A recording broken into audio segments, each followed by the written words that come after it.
Iron Maiden, the band that I thought surely must be super evil and scary, has turned out to be not only phenomenal from a musical composition standpoint, but also has amazing lyrics for days that are so much more profound than I could have expected. So your girl's going to keep going down the rabbit hole. I have fallen in and I'm not coming out. So you better run for your lives if you don't want any more Iron Maiden reactions. But I doubt that. I think you're going to want more. I have listened to The Trooper. I've listened to Wasted Years. I have listened to Fear of the Dark. I've done Hallowed Be Thy Name. And then I put out a compilation where I was just giving you insights into my experiences with Iron Maiden. So what I think I'm going to do is I think I'm going to listen to The Number of the Beast. Your girl is giving herself shock exposure therapy because this girl, who grew up in a Christian, let me take these off for a second, who grew up in a Christian conservative home, would have not listened to this kind of music. Just the imagery alone would have been like, nah, man, I rebuke this. And then a song called The Number of the Beast would have definitely not been welcome. But I have a feeling that this is not what many people might think it's about at first glance. Just like I experienced when I listened to Hallowed Be Thy Name, I was mind blown at the depths of these lyrics. If you're not subscribed here, by the way, I'm going to start in just a second. 3, 2, 1. If you're not subscribed here, then please do, because we're growing this platform and this community into something really special. If you haven't noticed yet, this is not your typical reaction channel, although you will find a lot of reactions here. This is an educational channel where you will find documentaries, reactions, yes, once in a while a song of my own or a cover, but ultimately a educational channel that means to connect education with entertainment and encouragement, a life-giving place where we explore the world, psychology, philosophy. So don't run for your life. Please subscribe. Don't waste your years. Don't waste another moment. And you like all my Iron Maiden references? Are you proud? Are you proud of me? Let's listen to The Number of the Beast. What is this about? I do not know. Woe to you, beast. Oh my gosh. Oh my gosh. Do you hear this? Woe to the earth. Let him who has ears hear. It sounds like Jesus, quoting Jesus. The Number of the Beast. This is interesting. I need to pull up these. Hold on. I need to pull up these lyrics, you guys. A lot of religious lingo and, satanic lingo. 666, the Number of the Beast. Let's just talk just for a split second. For copyright reasons, you came for the commentary, I hope. What I'm loving so far is that we go as far back as we possibly can. Not only looking at it through modern day, not even only looking at it through the lens of the New Testament, which was birthed in a very Greek time.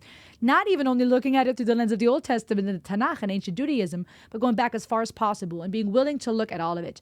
So what is Iron Maiden trying to say here then? The Number of the Beast. Are they talking about the devil? They sure have the devil and all these monsters and creatures roaming around. As I'm learning about Iron Maiden, a lot of it is for show, for shock value. A band that is hardcore into the rock and roll, that is trying to go against the flow, provoke, rebel, question the system, and will get that effect when they have scary imagery on their album covers and crazy monsters on stage. But there was so much symbolism in it, even just the fact that this man and woman are spinning around dancing as if doing a competition in a ballroom dance, and her face switches to the beast. Is this a nod to Adam and Eve and the woman being the first one to corrupt and take the fruit and turning into the monster? I think that's kind of far-fetched, but it's interesting to see how you have people that are becoming the monster at the very end. And I think that is a nod to what this song is trying to say, that perhaps it is you and me. Woe to you, O earth and sea, for the devil sends the beast with wrath. We have very biblically sounding language here. Let him who hath understanding reckon the number of the beast. Very biblical language. Let him who has ears hear what Jesus said. Right? Woe to you. We hear that all throughout Scripture, Old and New Testament. For it's a human number. Its number is 666, a human number. And yes, the numbers are human. We have designed the mathematical system and structure. And yet I think there's a double entendre here by calling it the human number, because not only is it a number made by humans, it also signifies humanity. Maybe not a supernatural spiritual creature somewhere in the invisible realm, but humans. I left alone, my mind was blank. I needed time to think, to get the memories from my mind. What did I see? Can I believe that what I saw that night was real and not just fantasy? Questioning your own mind, your own sanity. Is this a conversation about mental health and being in turmoil with yourself? Is this under the influence of some type of substance and trying to find freedom? When we talk about a mind being blank, needing time to think, it makes me also think of time for prayer and meditation, where we're trying to get clarity. And then the things that enter our mind sometimes have us wondering, is this real or not? The things that I heard, was that God's voice? Was that an answer to prayer? Are the things we think and feel and the way we look at the world real, or are they fantasy? Just what I saw on my old dreams. Were they reflections of my warped mind staring back at me? Because in my dreams, it's always there, the evil face that twists my mind and brings me to despair. I see a person here. Again, very well could be a conversation about inner turmoil, mental health, etc. But I also see a person who is at war, which I think is a conversation as old as time, within themselves. On a micro level, I think on a micro level, we have that individually where we try to understand who we are. Am I good? Am I bad? We are trying to figure out, what is that voice in my mind? Where do these thoughts come from? My lust, my jealousy, my greed, my anger. On a macro level, we have it as a society where we try to understand where is good and evil. The idea of a devil in the Tanakh, in the Old Testament, there wasn't even much conversation about a devil. There was a reference to Satan, like in the book of Job, and that word actually meant adversary, not some not some pickaxe, horn holding devil creature, but an adversary, an opponent to God who couldn't even do anything to Job without God giving him permission to do so. So, of course, we could have endless theological debates about what is the devil even? What does that symbolize? Where does all of this come from? Can we talk about Greek mythology and other influences at the time that may have informed how New Testament scriptures were developed and how they were interpreted? Can we talk about church history, Roman Catholicism, and others that have shaped the messages that were passed on from the pulpit for people to have a certain image about the devil and about what evil is and where it comes from? But we've come to a point, many, religious or not, where I think a lot of times we look outside and we say evil must be this or must be that. This person is evil and this thing is evil and this is the devil and these are demons. And I think the answers are often harder to come by than we would like. So we have a ton of questions, but the answers are hard to come by. And here I see a human conversation. Sorry, I got a hair in my face. I'm like, what? We have a human conversation here that's asking questions, trying to get clarity, trying to find peace of mind, a time to think. That's a human need. I want to make sense of this world.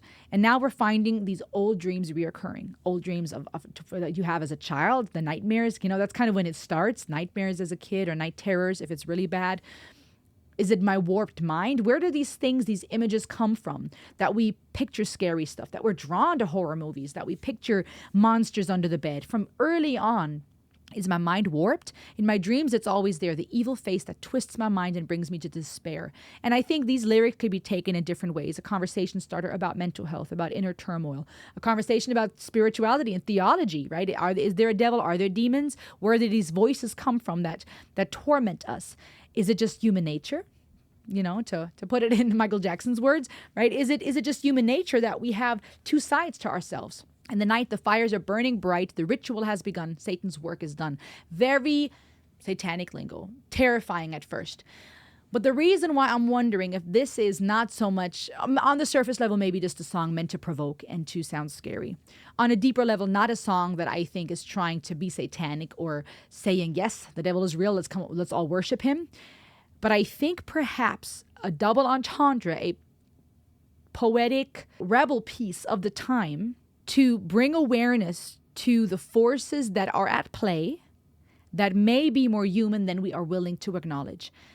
This can't go on. I must inform the law. What, the police perhaps? Can this still be real or just some crazy dream? What's happening here? This chanting, these people hanging out, dancing around the fire, their hands lifted to the sky. I got to call someone. But I feel drawn towards the chanting hordes, seem to mesmerize, can't avoid their eyes. We're talking about calling the law on perhaps this weird cult that's hanging out with their torches ablaze.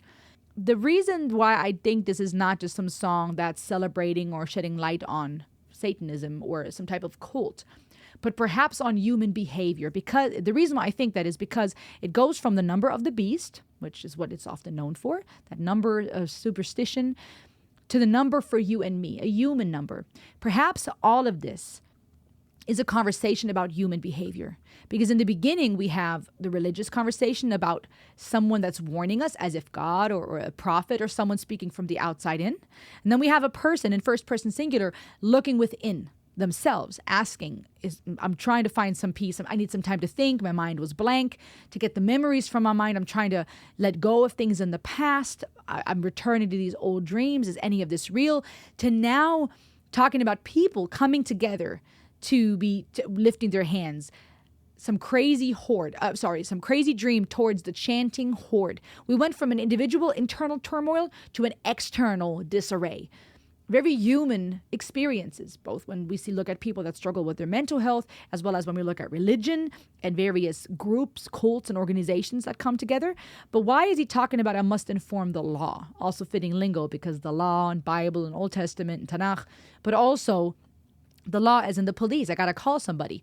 And then in the end, it says, I'm coming back, I will return. Now, this is where it gets creepy, because that could be a reference to Jesus coming back, the second coming, or perhaps Satan here saying, I'm going to come back. I'll possess your body. I'll make you burn. I have the fire. I have the force. I have the power to make my evil take its course. Very evil lyrics. Iron Maiden's The Number of the Beast tells the story of a terrifying nightmare about stumbling upon a dark, occult ritual in the woods. The song is not a celebration of devil worship. Rather, it serves as a narrative about confronting supernatural evil and questioning the boundaries of reality.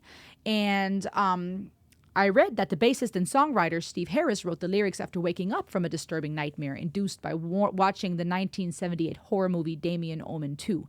The lyrics were also heavily influenced by Robert Burns' classic 18th century poem, which features a terrified man witnessing a demonic gathering in a forest.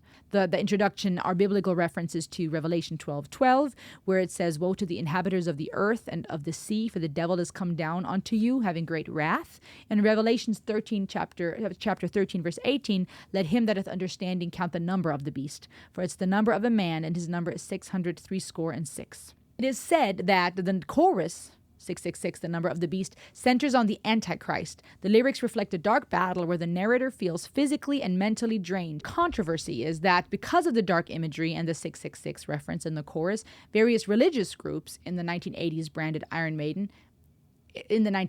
branded the band as Satanists. However, the band has always maintained that the song is purely a work of fiction. Steve Harris frequently expressed frustration that critics jump to conclusions without actually reading the lyrics, which clearly paint the devil as the antagonist rather than an entity the band worshipped. And I have to agree with that. Nowhere in these lyrics do I see a worship of the devil or condoning some type of weird sacrifice and occult, but rather a warning thereof. Rather saying, is this real or not? This is scary. I think I got to inform the law. Somewhere I read that maybe it also said inform the Lord. But I definitely think that this song is not meant to condone that and say, let's do crazy stuff, but actually warning from it. And I think that there's a time and place where we talk about these fictional things in art anyways, but not only for the sake of art and entertainment, but also because I think it can open the door for us to talk about what is real, what is not. Where do some of these mythologies and these feelings and these things come from? What are people's personal experiences? Where does this desire come from for us to understand where evil and good comes from, to personify evil and righteousness? Who do we want to be? How much does this also a conversation about the number of being a human, the human number, and what kind of human are you going to be? Because if we're not cautious, we can become that beast. Ironically, a lot of people that are quick to judge and jump to conclusions, if they're not cautious, can, in their judgment and hate, can become like that woman that turned into the monster, can become that monster. I'm assuming in that music video, some of that footage was from the movie, that horror movie that he watched that inspired his nightmare. But I think that these kinds of songs, fiction or not, poetry or not, can become pieces that allow us to really ask questions, to open a conversation to these topics. What are your thoughts on this? An epic piece, heavy lyrics, not easy to listen to, I'll say, but very interesting to learn more about the meaning behind the number and about the controversy and how it makes people feel. How does it make you feel? Especially those of you who have a religious background or who are religious. Do you feel comfortable to listen to it? Why or why not? And for those of you who are not religious or of the no faith particularly, what do you feel? What do you think of when you listen to this? Is it just a piece of entertainment? It's fiction? It's nothing? Or do you draw any meaning from it? Subscribe, talk to me in the comments, and I'll see you on the next ride. Ayo!